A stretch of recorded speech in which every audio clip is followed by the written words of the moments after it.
يمشيها إلى الصلاة صدقة، ويميط الأذى عن الطريق صدقة. رواه البخاري ومسلم. الحديث 27 عن النواس بن سمعان رضي الله عنه عن النبي صلى الله عليه وسلم قال: البر حسن الخلق، والإثم ما حاك في نفسك وكرهت أن يطلع عليه الناس. رواه مسلم. وعن وابصة بن معبد رضي الله عنه قال: أتيت رسول الله صلى الله عليه وسلم فقال: جئت تسأل عن البر؟ قلت نعم. فقال: استفت قلبك، البر ما اطمأنت إليه النفس واطمأن إليه القلب، والإثم ما حاك في النفس ودد في الصدر، وإن أفتاك الناس وأفتوك. حديث حسن رويناه في مسندي الإمامين أحمد بن حنبل والدارمي رحمهما الله تعالى بإسناد حسن.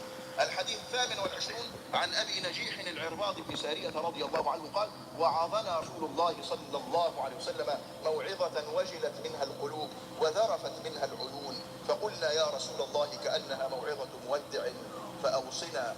قال: أوصيكم بتقوى الله والسمع والطاعة، وإن تأمر عليكم عبد فإنه من يعش منكم فسيرى اختلافا كثيرا، فعليكم بسنتي وسنة الخلفاء الراشدين المهديين، عضوا عليها بالنواجذ، وإياكم ومحدثات الأمور، فإن كل بدعة ضلالة. رواه أبو داود والترمذي، وقال: حديث حسن صحيح.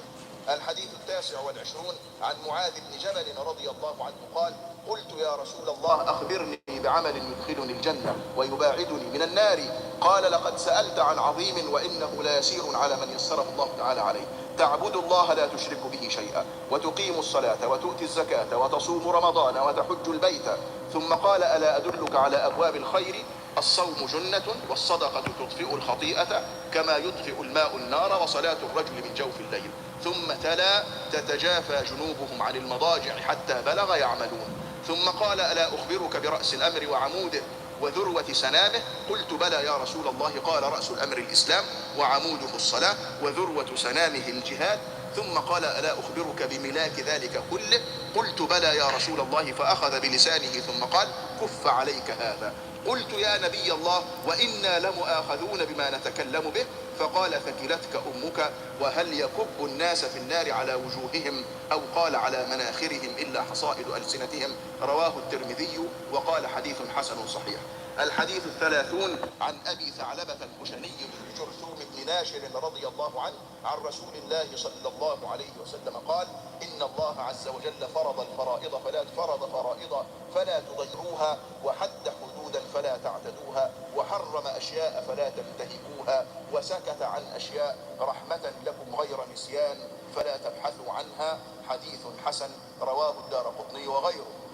بقي لنا 12 حديثا. Sisa 11 hadis lagi. 12 حديث. 12. وبها يختم الكتاب. نعم، بعد 12 حديث يكون ختم الكتاب. Setelah 12 hadis lagi berarti kitab sudah kita khatamkan. وبعد أن نختم الكتاب أعطي لكم الإجازة في هذا الكتاب وفي عموم الأسانيد، ثم أذكر قصة صغيرة في دقيقتين أو 3، ثم نسمع الإنشاد ما بقي لنا من الوقت. Setelah nanti Syekh membaca, lalu akan diberikan ijazah, dan nanti ada beberapa kisah yang akan Syekh berikan, lalu kita dengarkan lagi salawat Syekh. ونسأل الله أن ينفعنا وإياكم بهذا المجلس، وأن نجده نورا بين أيدينا يوم القيامة. Semoga Allah memberikan cahaya kepada kita semua di hari kiamat. الحديث 31 عن أبي العباس سهل بن سعد الساعدي رضي الله عنه قال: جاء رجل إلى النبي صلى الله عليه وسلم فقال: يا رسول الله، دلني على عمل إذا عملته أحبني الله وأحبني الناس. فقال: ازهد في الدنيا يحبك الله، وازهد فيما عند الناس يحبك الناس. حديث حسن. رواه ابن ماجه وغيره بأسانيد حسنة. الحديث 32 عن أبي سعيد سعد بن مالك بن سنان الخدري رضي الله عنه أن رسول الله صلى الله عليه وسلم قال: لا ضرر ولا ضرار. حديث حسن. رواه ابن ماجه والدارقطني وغيرهما مسندا. ورواه مالك رحمه الله تعالى في الموطأ عن عمرو بن يحيى عن أبيه عن النبي صلى الله عليه وسلم مرسلا، فأسقط أبا سعيد، وله طرق يقوى بعضها ببعض. الحديث 33 عن ابن عباس رضي الله عنهما أن رسول الله صلى الله عليه وسلم قال: لو يعطى الناس بدعواهم لادعى رجال أموال قوم ودماءهم، لكن البينة على المدعي واليمين على من أنكر. حديث حسن رواه البيهقي وغيره وبعضه هكذا وبعضه في الصحيحين.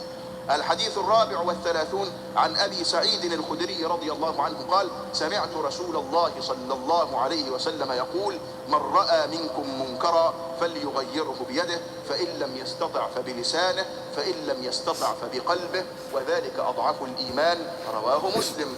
الحديث الخامس والثلاثون عن أبي هريرة رضي الله تعالى عنه قال: قال رسول الله صلى الله عليه وسلم: لا تحاسدوا ولا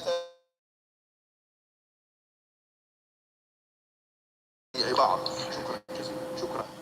وكونوا عباد الله إخوانا، لا يظلمه ولا يخذله ولا يكذبه. حسب امرئ من الشر أن يحقر أخاه المسلم. كل المسلم على المسلم حرام، دمه وماله وعرضه. رواه مسلم. الحديث السادس والثلاثون عن أبي هريرة رضي الله عنه عن النبي صلى الله عليه وسلم قال: من نفس عن مؤمن كربة من كرب الدنيا نفس الله عنه كربة من كرب يوم القيامة. ومن يسر على معسر يسر الله عليه في الدنيا والآخرة. ومن ستر مسلما ستره الله في الدنيا والآخرة. والله في عون العبد ما كان العبد في عون أخيه. ومن سلك طريقا يلتمس فيه علما سهل الله له به طريقا إلى الجنة. وما اجتمع قوم في بيت من بيوت الله يتلون كتاب الله ويتدارسونه بينهم إلا نزل به عمله لم يسرع به نسبه. رواه مسلم بهذا اللفظ. الحديث السابع والثلاثون عن ابن عباس رضي الله عنهما عن رسول الله صلى الله عليه وسلم فيما يروي عن ربه تبارك وتعالى قال: إن الله تعالى كتب الحسنات والسيئات ثم بين ذلك، فمن هم بحسنة فلم يعملها كتبها الله عنده حسنة كاملة، وإن هم بها فعملها كتبها الله عنده 10 حسنات إلى 700 ضعف إلى أضعاف كثيرة. وإن هم بسيئة فلم يعملها كتبها الله عنده حسنة كاملة، وإن هم بها فعملها كتبها الله سيئة واحدة. رواه البخاري ومسلم في صحيحيهما بهذه الحروف. فانظر يا أخي وفقنا الله وإياك إلى عظم لطف الله تعالى، وتأمل هذه الألفاظ. وقوله عنده إشارة إلى الاعتناء بها، وقوله كاملة للتوكيد وشدة الاعتناء بها. وقال في السيئة التي هم بها ثم تركها كتبها الله عنده حسنة كاملة فأكدها بكاملة، وإن عملها كتبها الله سيئة واحدة فأكد تقليلها بواحدة ولم يؤكدها بكاملة. فلله الحمد والمنة، سبحانه لا نحصي ثناء عليه وبالله التوفيق. بقيت 4 أحاديث. سيسأل الحديث له. نعم. عن الحديث 38 عن أبي هريرة رضي الله تعالى عنه قال: قال رسول الله صلى الله عليه وسلم: إن الله تعالى قال: من عادى لي وليا فقد آذنته بالحرب، وما تقرب إلي عبدي بشيء أحب إليه مما افترضت عليه، وما يزال عبدي يتقرب إلي بالنوافل حتى أحبه، فإذا أحببته كنت سمعه الذي يسمع به، وبصره الذي يبصر به، ويده التي يبطش بها، ورجله التي يمشي بها، وإن سألني أعطيته، ولئن استعاذني لأعيذنه. رواه البخاري.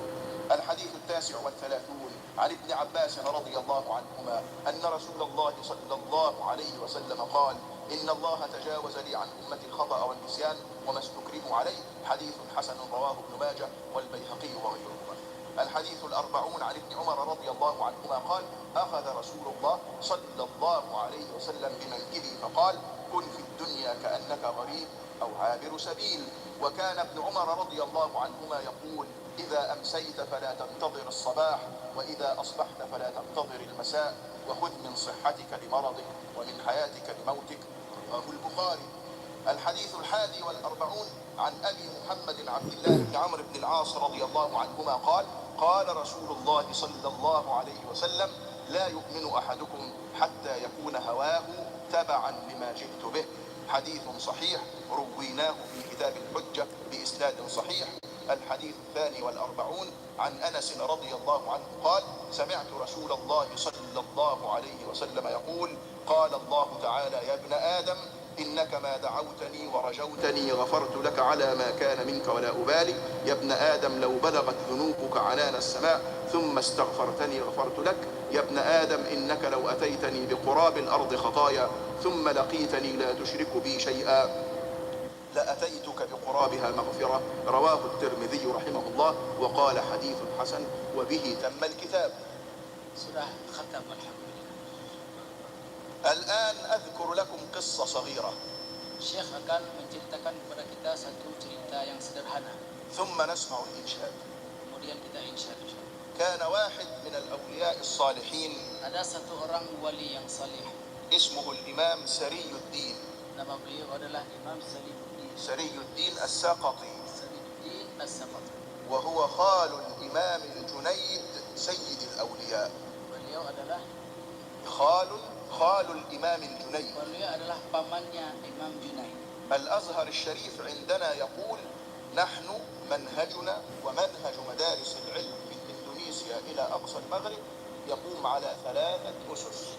Bahwa manhaj kita baik di Mesir maupun di Indonesia, manhaj kita itu adalah berdiri pada 3 dasar, وهو منهج السادة الأشاعرة في الاعتقاد، yaitu manhaj al-Asy'ariyah dalam persoalan i'tiqad, والمذاهب الفقهية الأربعة في باب الفقه، kemudian mazhab yang 4 pada bab fikih, ومشرب التصوف والسلوك على مدرسة الإمام الجنيد هذا. kemudian pada persoalan tasawuf kita berpegang pada al-Imam al-Junaid. فالإمام الجنيد سيد الصالحين بإطلاق الأمة المحمدية. Imam Junaid ini merupakan sayyidnya para aulia. الإمام الجنيد تربى وتأدب وتعلم على يد خاله هذا الإمام سري الدين السقطي. Al-Imam al-Junaid beliau belajar dan tumbuh serta diajarkan oleh pamannya. الإمام سري الدين السقطي جلس مرة في مجلسه مع طلابه. Al-Imam سري الدين نعم. Sariuddin As-Saqafi pada suatu hari beliau duduk dengan murid-muridnya. فقال لطلابه كلمة غريبة جدا. Lalu kemudian beliau pada muridnya itu mengucapkan satu ungkapan yang sangat aneh sekali. جلس مع طلابه كما نجلس نحن الآن في مجلس العلم. Beliau duduk dengan murid-muridnya sebagaimana kita sekarang ini duduk di majelis ini. ففوجئ الطلاب بكلمة غريبة من الإمام سري الدين. Lalu murid-muridnya terkejut dengan apa yang disampaikan oleh gurunya. قال لهم Beliau mengatakan kepada mereka, أنا منذ 30 سنة. saya sejak 30 tahun yang lalu. منذ كم سنة؟ 30 سنة. أنا منذ 30 سنة أستغفر الله من مرة قلت فيها الحمد لله. Bahwa beliau beristighfar kepada Allah Subhanahu wa taala dari awal ketika beliau mengatakan alhamdulillah. فاندهش الطلاب من هذا الكلام. Maka terkejutlah para santri-santri beliau. وقالوا له Lalu kemudian beliau mengatakan, يا إمام wahai imam, أنت بقيت على مدى 30 سنة bahwa engkau selama 30 tahun وأنت تستغفر الله من مرة قلت فيها الحمد لله. bahwa engkau beristighfar kepada Allah dari ketika engkau mengatakan alhamdulillah. كلمة الحمد لله طاعة Lalu kalimat alhamdulillah adalah ta'ah. من الأذكار العظيمة. Itu merupakan salah satu zikir yang besar. أبلغ ثناء أثنى الله به على نفسه. Maka Allah Subhanahu wa taala membuat apa namanya sana untuk dirinya sendiri. فكيف تستغفر من هذه الكلمة الشريفة Maka bagaimana engkau beristighfar menggunakan zikir ini? فضلا عن أن تظل تستغفر منها 30 سنة. Sedangkan engkau telah melakukannya selama 30 tahun. لا بد أن هناك سر في هذا الأمر. Maka pasti ada rahasianya di balik hal ini. فقال لهم نعم. Lalu beliau mengatakan ya, هناك قصة. ada kisah. قال لهم قبل 30 سنة كنت أعمل بالتجارة في بغداد. Beliau mengatakan bahwasanya 30 tahun yang lalu beliau melakukan perdagangan di Baghdad. وفي ذات يوم من الأيام Pada salah satu hari اجتمعت مع أصدقائي من التجار في الصباح وجلسنا نأكل. bahwa saya berkumpul dengan pedagang-pedagang seperti saya, lalu kemudian kami di pagi itu kemudian makan. جلسوا يتناولون شيء من الطعام قبل أن يذهب كل واحد إلى دكانه ويفتح تجارته. Kami duduk, kemudian kami makan sedikit sebelum semuanya kemudian pergi ke ke toko masing-masing. قال وبينما نحن جلوس إذ جاء رجل يجري من ناحية الدكاكين في فزع. Lalu kemudian ketika kami sedang duduk-duduk, tiba-tiba ada satu orang dari arah toko mengarah ke kami. Dia berlari dalam kondisi sangat takut. وهو يقول فينا: Kemudian dia mengatakan kepada kami, أدركوا دكاكينكم فقد احترقت. cepat-cepatlah kalian ke toko kalian karena toko-toko itu sudah pada terbakar. اشتعلت الحرائق والنيران في دكاكينها. Memang toko-tokonya ternyata sedang terjadi kebakaran di sana. ما الذي يجري في مثل هذا الحال؟ Lalu apa yang timbul di benak kita ketika mendengar hal seperti أن ini? يقوم الناس جميعا في تخبط وفزع. Bahwa semuanya kemudian bangun dalam kondisi sangat takut. يقول الإمام سري الدين: Kemudian Imam Zariuddin mengatakan, فقمت أجري مع من يجري، kemudian saya pun kemudian berdiri lalu lari. وقد امتلأت قلوبنا بالفزع. Kemudian hati kami pada saat itu dipenuhi dengan ketakutan. وبينما نحن نجري Dan ketika saya kemudian berlari, إذا برجل جاء من ناحية الدكاكين، ada satu orang yang datang dari arah toko ke arah mereka. فلما رآني Ketika si lelaki yang sedang berlari itu melihat imam, وقف وقال: يا سري، beliau berhenti. Kemudian beliau mengatakan, wahai Sari, لقد نجا دكانك. wahai Sari, toko kamu ternyata selamat dari kebakaran. قال: فوقفت في مكاني وقلت: الحمد لله. Lalu beliau kemudian berhenti dan mengatakan, Alhamdulillah. قال: ثم انتبهت Kemudian beliau mengatakan, kemudian saya teringat, فإذا بي قد فرحت بنجاة دكاني ونسيت فزع الناس من حولي. bahwa saya pada saat itu teringat bahwa saya senang dengan selamatnya toko saya, padahal kawan-kawan saya yang lain semua dalam kondisi takut. قال: فأنا منذ 30 سنة أستغفر الله من تلك الكلمة. Maka pada saat itulah beliau mengatakan, selama 30 tahun beliau senantiasa beristighfar kepada Allah karena beliau mengucapkan alhamdulillah. إيش الغرض من هذه القصة؟ Apa maksud daripada kisah ini? املأوا قلوبكم رحمة بالناس. Masukkanlah dalam diri kita dan dalam hati kita ini, yaitu rahmah kepada manusia. املأوا قلوبكم شعورا بالناس. Bahwa masukkan dalam hati kita, yaitu merasa dengan manusia. املأوا قلوبكم إكراما للناس. Bahwa masukkan dalam hati kita rasa memuliakan manusia. إذا رجع الإنسان منكم إلى بيته Apabila seseorang kembali ke rumahnya, فليكن أكرم الناس مع زوجته وأولاده. maka hendaklah dia kemudian menjadi orang yang paling mulia kepada istri dan anaknya. إذا مشى الإنسان في الطريق Ketika dia sedang berjalan di jalan, فليكن أكرم الناس مع كل من يلقاهم في الطريق. maka hendaklah dia menjadi orang yang paling mulia kepada siapa saja yang dia temui di jalan. الإمام أبو إسحاق الشيرازي Al-Imam Abu Ishaq Al-Shirazi, شيخ السادة الشافعية beliau merupakan syekhnya Sahadat Syafi'iyah. كان يمشي مرة مع طلابه وأصحابه، Pada suatu hari beliau berjalan dengan para muridnya dan sahabatnya. عدد كبير من الناس، Sangat banyak orang pada saat itu. فدخلوا إلى شارع ضيق Maka beliau masuk kepada sebuah jalan yang sempit. وعدد الناس كبير خلف الإمام الشيرازي. Orang sangat-sangat banyak di belakang Imam Syirazi. فلما رأى الإمام الشيرازي لما دخلوا في الطريق وجد من الجانب الآخر في الطريق كلبا قد دخل إلى الشارع. Beliau ketika berjalan di di jalan sempit itu. لما دخلوا إلى الشارع وهو ضيق والشيرازي حوله ناس كثير Ketika beliau masuk ke jalan sempit itu, kemudian di belakang beliau cukup banyak orang. وجد الإمام الشيرازي كلبا جاء من الناحية الأخرى من الطريق. Beliau melihat ketika masuk di gang itu ada seekor anjing yang sedang berjalan dari arah sana ke arah beliau. فلاحظ الإمام الشيرازي أن هذا الكلب لما رأى عدد كبير من الناس امتلأ بالفزع. Ketika beliau melihat ada anjing sedang berjalan ke arah beliau, langsung beliau berpikir bahwasanya ini anjing ini pasti akan ketakutan ketika melihat orang sangat banyak. فالإمام الشيرازي يقول لأصحابه: Dan kemudian Imam Syirazi mengatakan kepada sahabat-sahabat beliau, تعالوا إلى جانب الطريق ayo kita ke jalan yang lain وأوسعوا dan luaskanlah jalan. فإن لهذا الكلب حقا في الطريق كحقكم. Bahwasanya anjing pun punya hak atas jalan ini sama seperti kalian. هكذا كانت أخلاق ورثة النبوة، Demikianlah akhlak para ulama sebagai pewaris para nabi. وهكذا يجب أن نكون. demikianlah yang seharusnya kita lakukan. املأ الدنيا رحمة.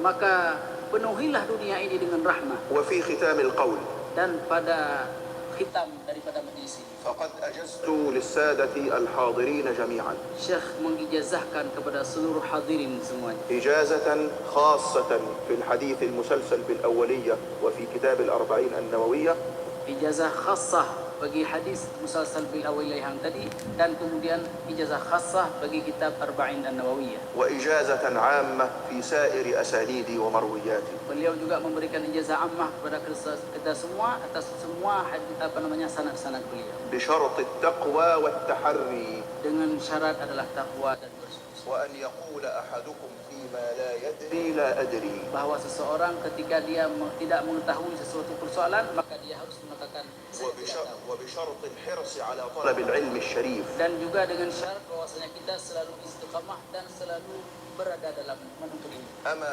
قبلتم الإجازة؟ أما وقد تم الكتاب وتمت الإجازة فقد جاء وقت الانتقال إلى الإنشاد والمديح. Jadi kita sudah khatam dan sudah selesai, maka sekarang waktunya kita mendengarkan pujian-pujian kepada Rasulullah sallallahu alaihi wasallam. حتى نروي قلوبنا ونعطر آذاننا بسيد الخلق صلى الله عليه وسلم. Hingga hati dan jiwa kita penuh dengan cahaya daripada Rasulullah sallallahu alaihi wasallam. وحتى نملأ قلوبنا وآذاننا جمالا بسيد الخلق صلى الله عليه وسلم. Hingga kita penuhi telinga-telinga kita dengan keindahan daripada Rasulullah sallallahu alaihi بسم wasallam. الله.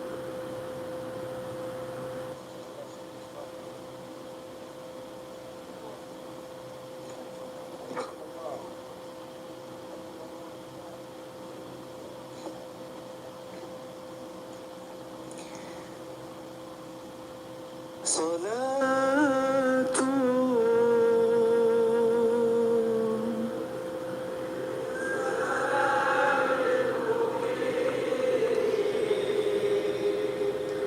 بنقطة التعيين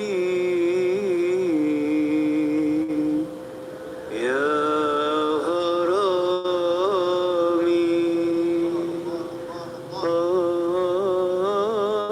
صلاة سلام المبين بنقطة التعيين يا غرامي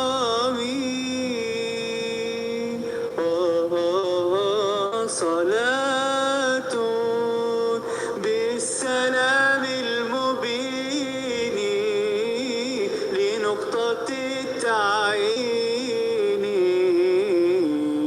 يا غرامي صلاة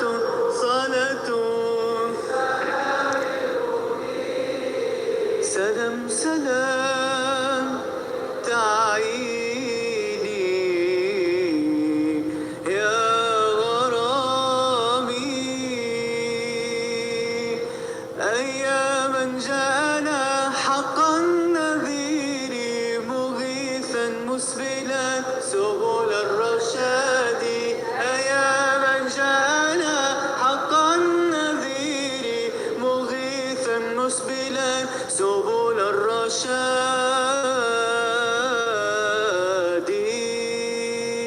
صلاة بالسلام المبين سلام سلام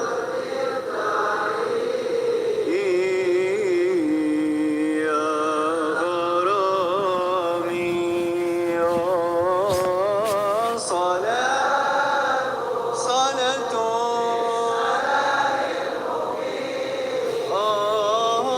لنقطة التعيين يا غرامي نبي كان أصل التكوين من عهد كن فيكون يا غرامي نبي كان أصل التكوين من عهد كن فيكون يا غرامي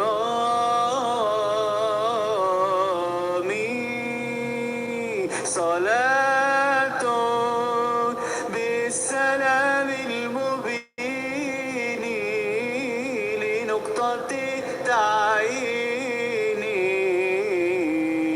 يا غرامي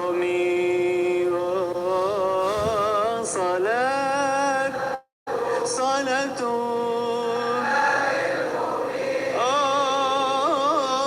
يقتضي التعيين يا غرامي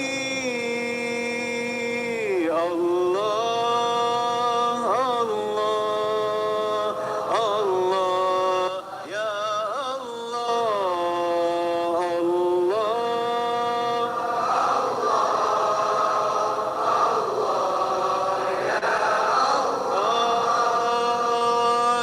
سبحان الله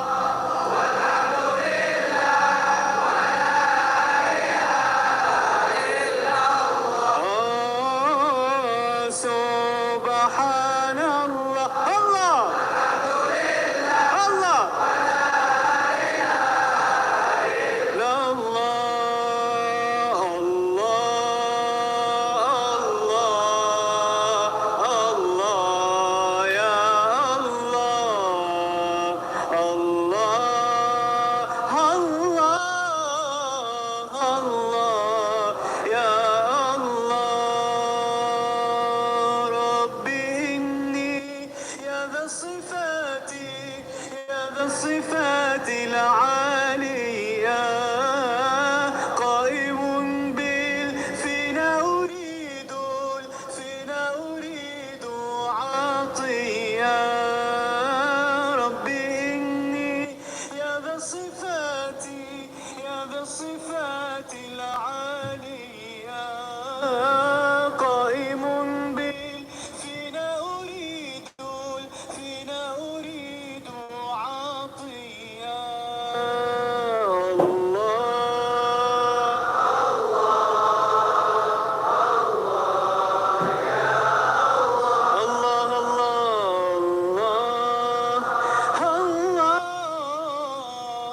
الله يا الله سبحان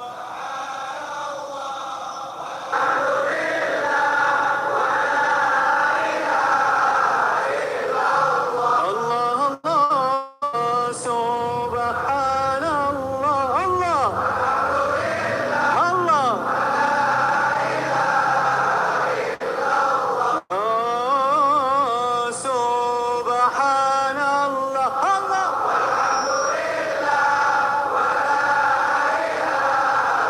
إلا الله سبحان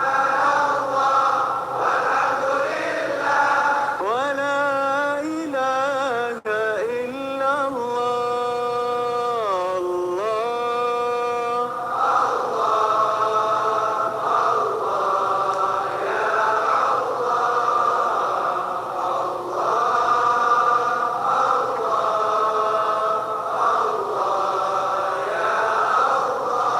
لما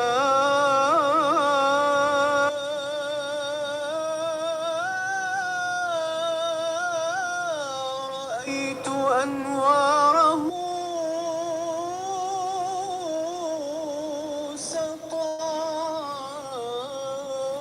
سطعت لما